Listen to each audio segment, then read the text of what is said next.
Welcome everyone to this exchange seminar on this beautifully sunny morning, certainly here in Cardiff and Penarth. Exchange is the knowledge exchange arm of Cascade, the Children and Families Research Centre based at Cardiff University. And we run an extensive range of events, workshops, and lectures. So please sign up to our newsletter if you'd like to be notified of future events. And you can do this by going to the Exchange website, which is exchangewales.org. This session is being recorded. If you have questions, if you could put them into the chat function, then I can pose them to Sophie at the end of her talk this morning. So I'm very pleased to be able to welcome Sophie Hallett, who's a senior lecturer at Cardiff University. She works in the area of social policy with a focus on children and young people and social care, and has a specific expertise in child sexual exploitation. And today she's going to talk to us about the Gwella project run by Barnardo's, designed to support children who have experienced abuse and trauma. So welcome, Sophie. I'm very much looking forward to your talk this morning. Thank you, and thanks everyone for coming along. I hope you'll find it interesting. I'm quite pleased to be able to talk about this because I've only been able to present about it once. So so as Alison said, I'm going to talk to you about my and the team that I work with, Dr. Kirsty Hudson and Dr. Catherine Deerfield, about our evaluation of the Gwella approach. So before I explain what I'm going to talk about, I'll just briefly explain what Gwella is. So as Alison's already indicated, this was a project that was managed and run by Barnardo's Cymru, and it ran for 3 years from 2017 to 2020. And it was an intervention designed to support children aged between 5 and 11 years old. The young people were involved with social services, and they had experienced some kind of trauma and abuse. And the project was aiming to provide a trauma-informed system of supportive professionals around the child and their families or carers, and improving those relationships that they had with primary carers. And so this was realised primarily through a practitioner working with a child and the parents or carers on a weekly basis. And this was usually over 12 months, and the work was kind of focused around relationship-based play activities.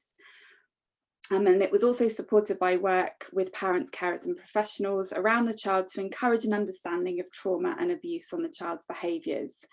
Now, I will tell you more about this because I'm going to explain more about what we found out in terms of what Gwella was.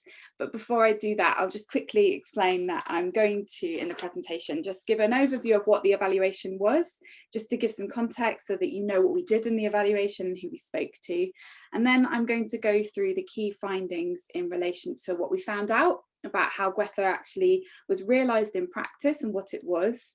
I'm going to go through some of the outcomes from the project and the differences that Gwella was perceived to have made by all involved, and how the project actually worked in practice, and finally whether it added any value and what that was, how Gwella was different to other sorts of services.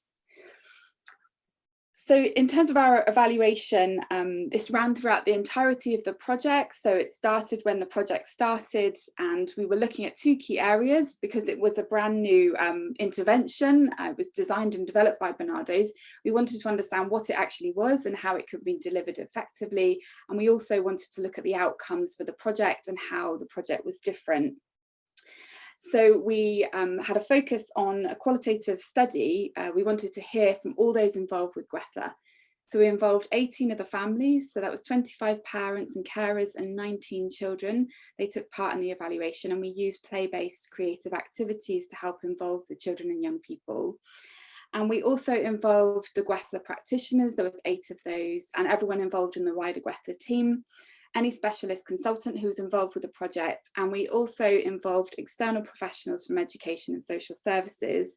Now, we did find it quite difficult to engage with professionals externally, so there was 21 involved, but there probably could have been about 58 who were involved, but I'll talk a little bit more about that when I cover what they had to say about the project. So just to briefly then say, in terms of a process evaluation, as I said, it was brand new. There was no manual, so to speak. So there was a lot to be learned from the implementation and the running of the project, as well as the difference it made. So we really wanted to understand what Gwella was, how the intervention and approach was realised in practice, consider any sorts of organisational issues that might have had some kind of impact on the implementation, and also look at the methods and strategies that work best in project delivery, and also look at how Gwella was integrated with other services when it ran.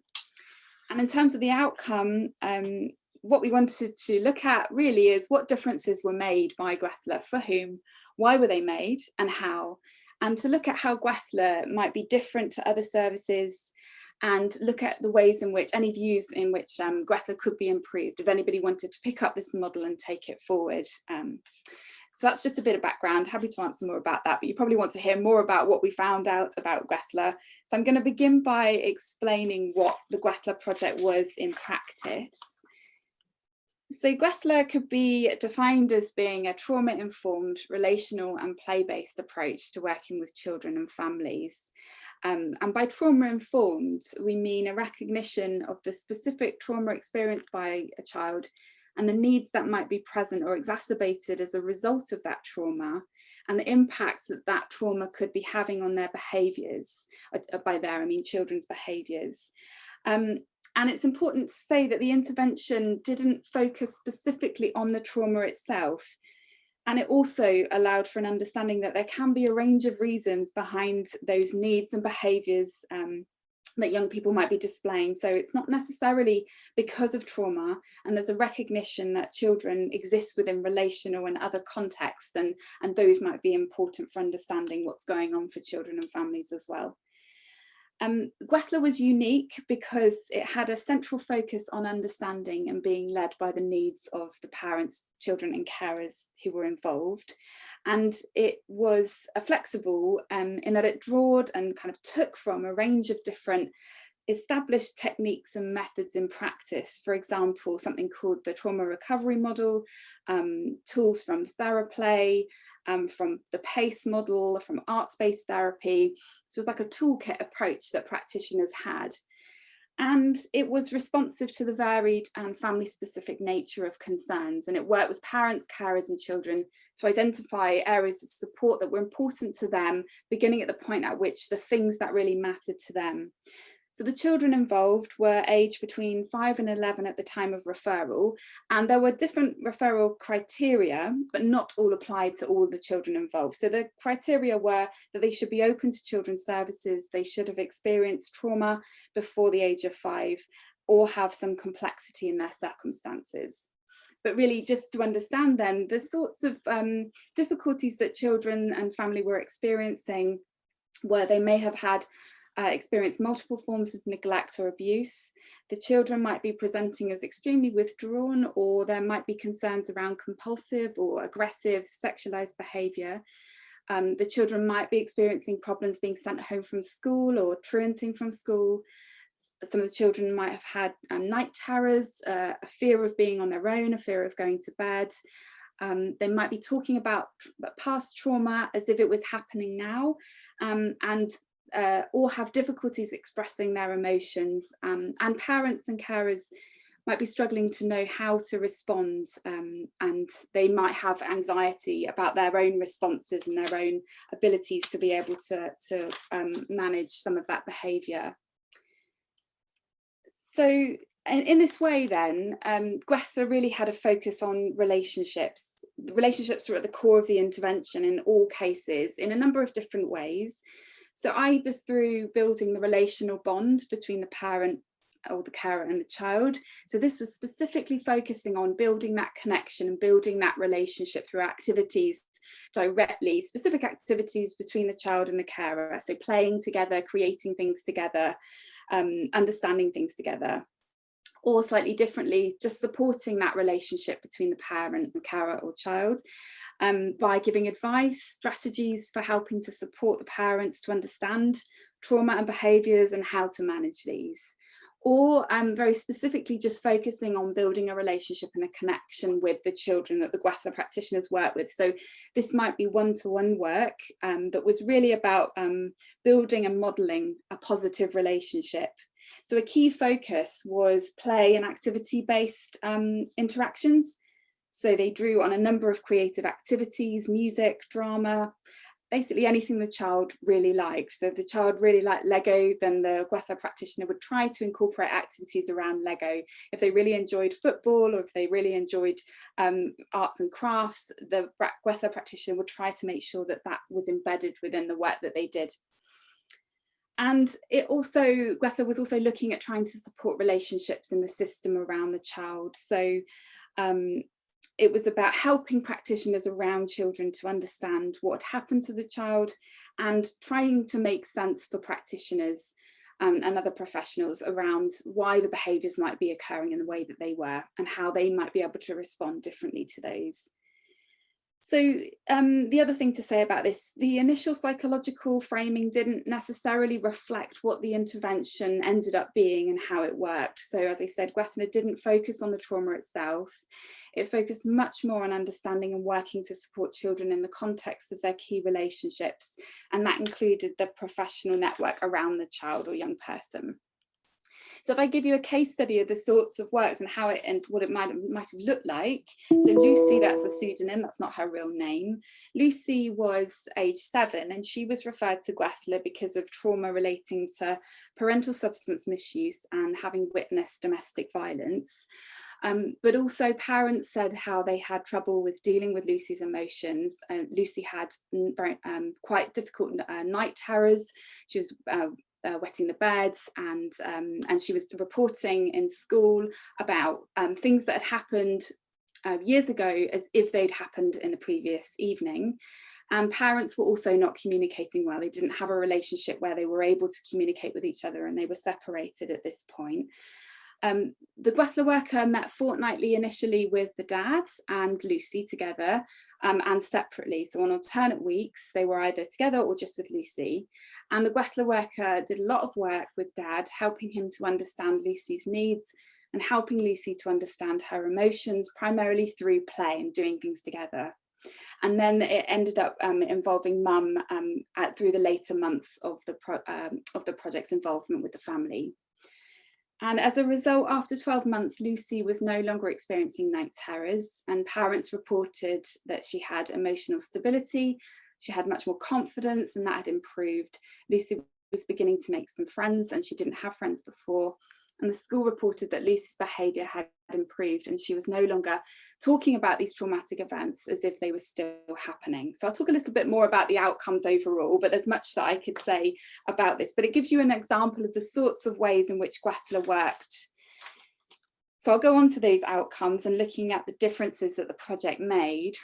So firstly, from the perspective of parents, I can't emphasise enough really just how significant parents talked about Gwella as having made a really significant difference to their life. So they were universally positive. There was no parent that I involved that didn't say this service needs to run for every parent across Wales.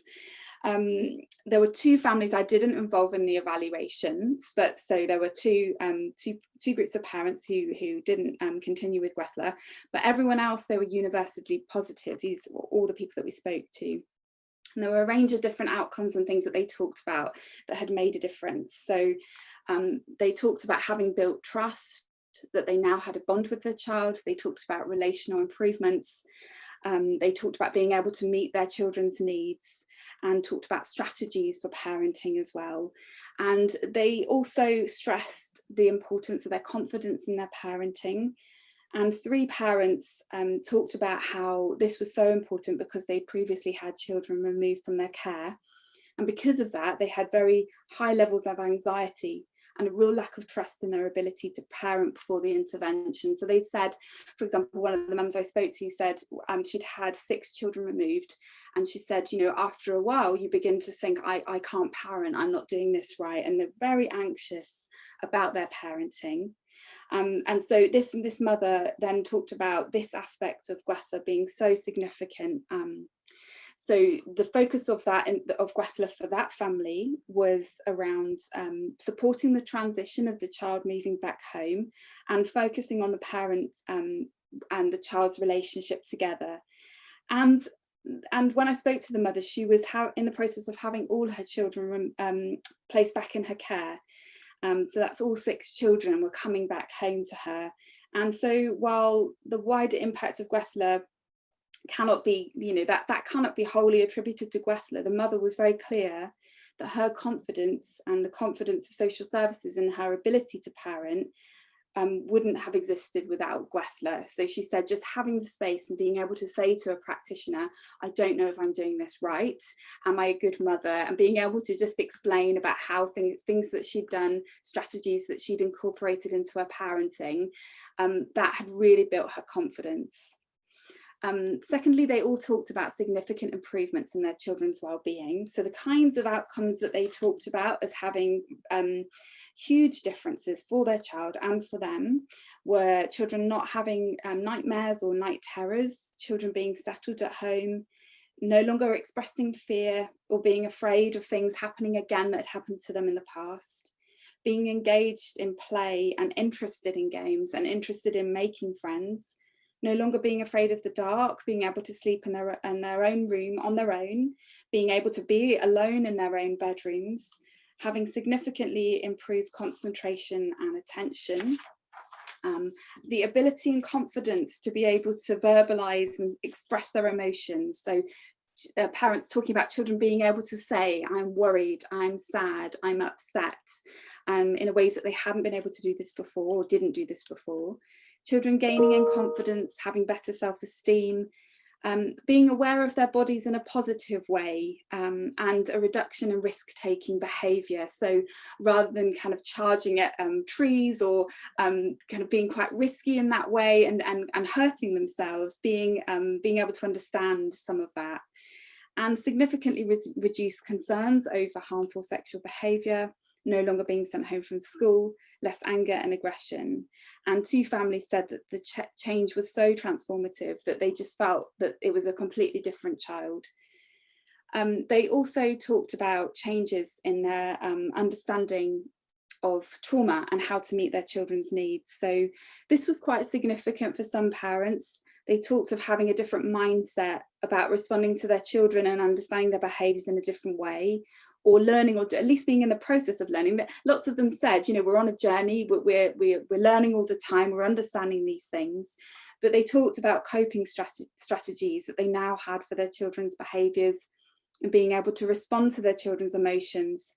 Or they talked about being able to see the perspective of their own child, so trying to understand how their child might be feeling and how their child might be seeing situations, and so feeling that they then understood more about how to respond. And because of this, they then reported significant improvements in family life. So they said about being able to go on family days out, being able to go to the shops. They weren't ever able to do that before because they were just too anxious about their children's behaviour. Being able to go on a holiday. They were able to spend family time together and enjoy this. They talked about being able to do craft activities and games together. One family described how there were less arguments. And one separated mother and father relayed that they were now able to sit down and communicate with each other about their child. And so they now had contact, and they'd established shared routines for the child as well. And so they also talked about a change in involvement in social services, which included reduced concerns from social services, better relationships with social services, and also in some cases, being closed and no longer having involvement with social services. So they talked about a change in a dynamic primarily because of professionals' changes in perspectives about them, or confidence now in their ability to parent. Some of the 3 of the families had children return home to their care, and they were maintaining this change, and there were no further concerns. They talked a lot about how practitioners advocated to social services on their behalf about their ability to parent. In some cases, Gwella was understood as the reason for children being able to be returned home. They talked about essentially the Gwella practitioner had been into their home, they understood who they were, they understood the context that was going on for them, and they felt that they were able to be open and honest with the Gwella practitioner, and therefore they felt had a significant trust in the Gwella practitioner talking to social services and being able to say what really was happening in the family home. So I could give you a number of different quotes, but here's just one. So this is an example of a mother summarising changes in her understanding and her child's ability to express emotions. So as she says, it's really good for trust building and stuff, you know, like just getting that quality time together really, and just learning different ways of coping with her son's emotions. Being able to cope with his emotions, because before, you know, like he'd started any of this work, you know, he wouldn't cry, you know, he'd just be like, whatever was happening, even if he wanted it to or not, anything, he'd just, you know, just sit back and distance himself, and he'd just be like, well, if it's going to happen, it's going to happen, you know, whatever, like, isn't it? But, you know, like doing the work with the Gwella practitioner, you know, it really helped him to open up and be like, you know, no, I don't want to do that. No, this shouldn't be happening. This should be, and, you know, he's cried now, and none of us saw him cry at all, you know. So children, all of the children involved in the research gave really positive responses about their Gwella worker. They all loved their Gwella worker. They were all quite sad about not seeing their Gwella worker again. They all spoke about games and activities that they'd really like to do. And as I said, they talked about missing their Gwella worker a lot. 7 of the children specifically said about how the worker had helped them to feel calmer, or they liked them because they helped them to think or feel differently about things. They felt happier and they didn't have worries anymore. So in the drawing here, this was something a child drew in the interview, and she explained this is her and her Gwella worker, and they'd made it to the top of some steps together to show how the worker had helped her, and she whispered to me how her practitioner had made her feel better because she'd been able to talk about her mum and things that had happened with her dad, and that this had helped her. And some of the children talked about how they'd been able to talk about things that worried them with their worker. And they said about activities that had helped them to feel better when they were feeling worried or sad or angry. So they talked about mood boxes or worry books and other activities. You can see in the quote here, this is one of the children that I spoke to, and she was talking about her book that had been given to her. This is the worry book, so she could write in it if she was sad and she had worries. She also said she has a happy book, so she also writes things if she's feeling happy. And then she talks about when she feels angry. At the bottom, she talks about an activity with a bottle of water with glitter. And she says, when I'm mad and what I do is I shake it like that, I shake it, and it makes me feel better. So all of the children were very positive about the involvement. There was one child who I spoke to who liked her worker, but she said, I liked her and I didn't feel able to say no to take part in the project. She talked really about having a number of different professionals that she had to see, and really so she drew for me an image of who she would like to have in her life, and really the people that she wanted were her foster family and her family. And instead she was talking about lots of different people involved. And so while she liked the worker and she did enjoy having time, and she said, I do feel a bit sad that she's not around, she did say that actually she felt that maybe if she'd felt comfortable enough to say, that she perhaps would have said, actually, I don't think I need someone else coming into my life. But other than that young person, all the other children were very positive. With foster carers, it was a bit more of a mixed impression. So they were ambivalent, some were ambivalent about whether positive changes could be attributed to Gwella. So they said it might just be that the child had had a move in placement or become more settled, and that might have been the reason for changes. But some did say, even despite that, they did talk about changes in calming strategies and a change in behaviour. Some talked about very significant changes. There was one foster parent, and she was talking about the transition for her foster child back home. And she said, I hand on heart believe that he wouldn't have gone home without it, and he wouldn't have made it. 100%. He would not have stayed at home without this in place. And if this is how other children are with this project, this is probably going to keep loads of families together.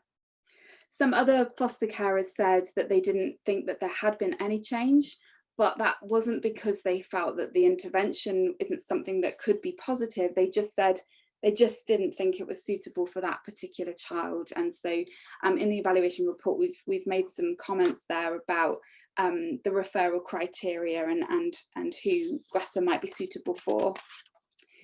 External agencies and social workers, for those that were involved, there were a high number of professionals who were not involved in this evaluation, so they may have other things to say. Generally, they reported similar changes to those that parents reported, and they also talked about reduced or no further concerns. They talked about successful rehabilitation plans for children moving back home. And they also talked about how Gwella had really helped the relationship and the trust between the families involved and them and other agencies. And so in the quote here, you can see them commenting on the changes for the mother involved in Gwella. And where there was no change, so there were some professionals who we spoke to who said that Gwella hadn't been positive, or there wasn't really any change. This wasn't because of a comment about the Gwella project itself. It was about organisational issues, which I'll come to later. So problems with how it ended up being implemented. Education professionals, they were all also university positive. They talked about improved classroom behaviours, less need for in-school support services, better academic and social performance, increased trust, and children being able to express their needs verbally, and no further bullying or aggression in school from the children that they'd been involved with.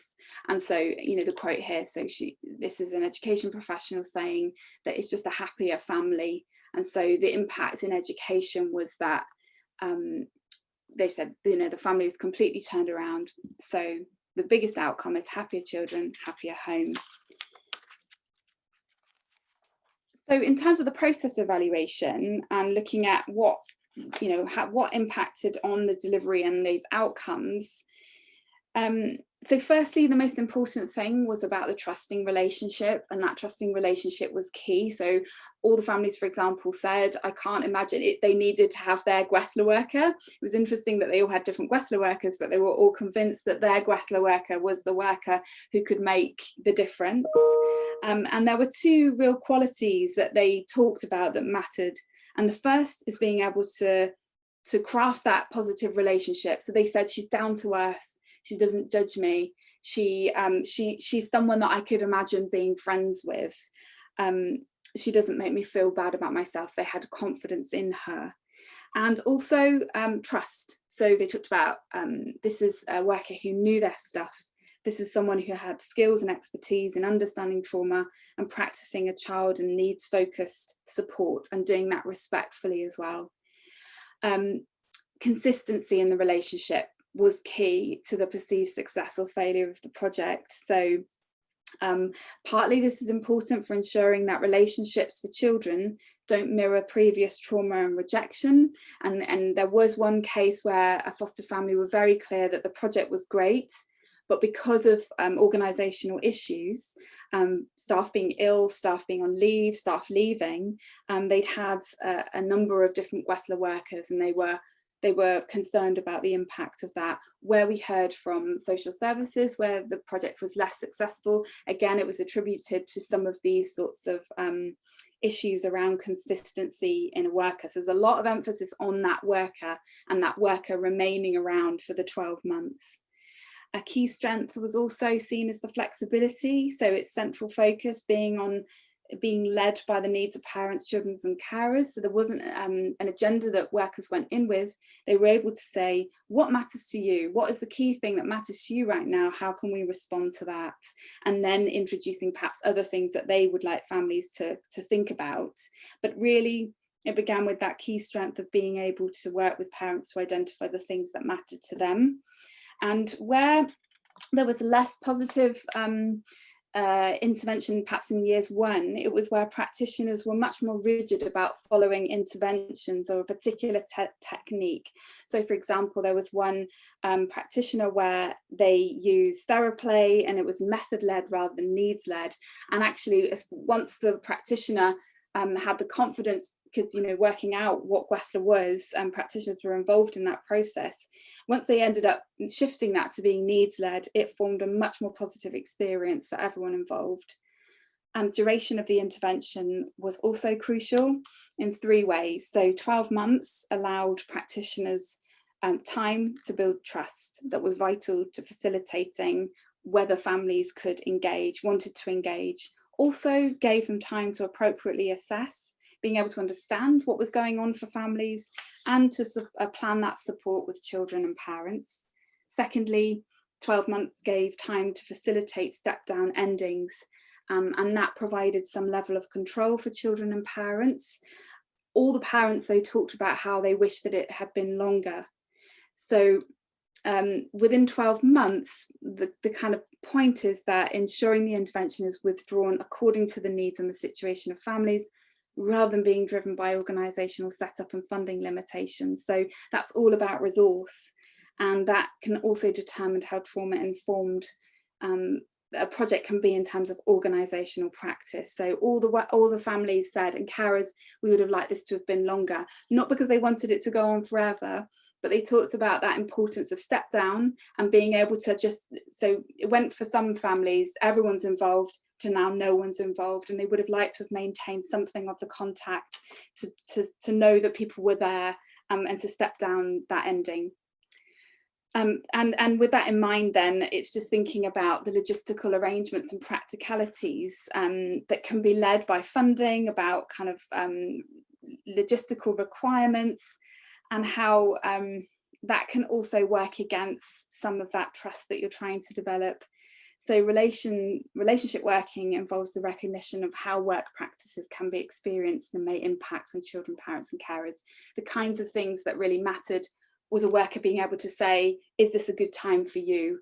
Shall I come back? Or a family being able to phone and say, do you know, there's this event happening tonight, can we do it another time? And that flexibility, which connects to the other point about flexible, having that flexible approach was possible because of the caseload of practitioners. So because there were quite low caseloads, they had the ability to work flexibly and to work around their plans and needs. And the Gwella practitioners said if they'd had a higher caseload, they just couldn't have managed that kind of approach. And multi-agency working was also important. So this kind of speaks to the importance of building a robust and resilient system of cooperation around the professionals involved. So that open communication with social workers and involving families and the Gwella worker was key.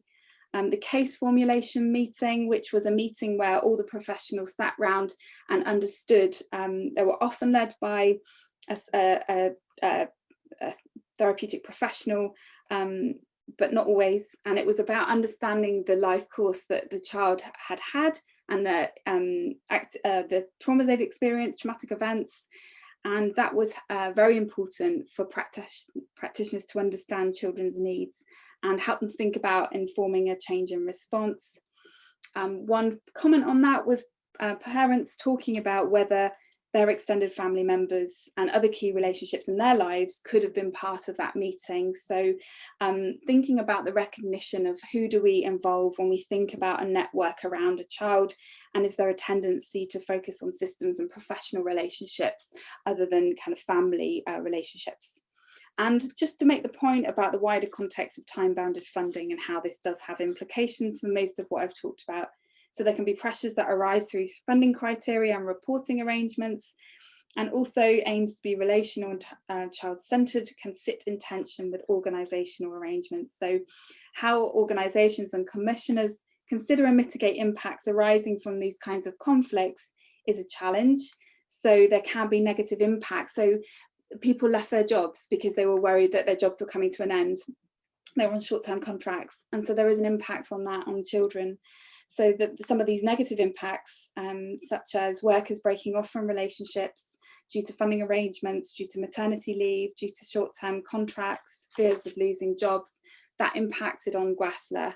And also short-term funding and requirements for innovation also have an impact on Gwella. So where is the longer term funding for continuing projects that are no longer innovative because they've been embedded and designed? So a loss of funding can lead to a loss of skilled staff teams, the wealth of experience that's created through a project like Gwella, and also leading to the end of those established relationships and support for children and families. So finally, just in terms of the added value, so how was Gwella different? Well, there were a number of ways in which it could be seen as different. So firstly, this case formulation and meeting. So in terms of getting a multi-agency team around the table, everyone taking time to think through the things that had happened in that child's life. So giving people the opportunity to share knowledge of a child's circumstances with reference to the potential impacts of trauma and the possible well-being needs that arise in connection to the experience of trauma. Secondly, Gwella practitioners supported external professionals in ongoing work. So they provided guidance through contacts and meetings, and that engagement, being able to advise what was going on with families, was also highly valued. And the fact that the practitioner had a very strong knowledge of the child and family gained through that ongoing relationship allowed them to provide important guidance to support that professional's work. And there's something to say about the independence and the unique position of practitioners, really. So there was a lot of trust that were afforded to practitioners. And this is partly because of the flexibility, the consistency and the non-directive engagement that characterise that relationship between the practitioner and parents and children. And that was seen as the difference. But also there is perhaps something about the voluntary and independent nature of the service that also had an impact on those outcomes achieved. So parents, for example, talked about, I can say things to the practitioner I'd be too afraid to say to a social worker because I know, and they talked explicitly of understanding that their child also, the social worker needs to talk to them with a particular view around whether that child is safe and happy. And so they were saying, I'm just, concerned about that. So they felt though there was much more trust that they could have because it was independent as well and voluntary. So they didn't have to take part in the service. And so there was something about that voluntary nature that sets the nature of the relationship and connects to those outcomes. So the uniqueness of the intervention was also indicated by the reported clear differences between the sorts of creative activities that Gwella workers did and similar methods that were employed by social workers. And I think that's it. Yeah, so just as a final end, we thank Barnardo's, the Gwella team, for all those who collaborated on the project, and the families, children and professionals who gave their time and shared their perspective. And if anybody would like to read more, there is a full report with all of this in there, lots of quotes from practitioners, other participants and children, and also there's a shorter summary report as well.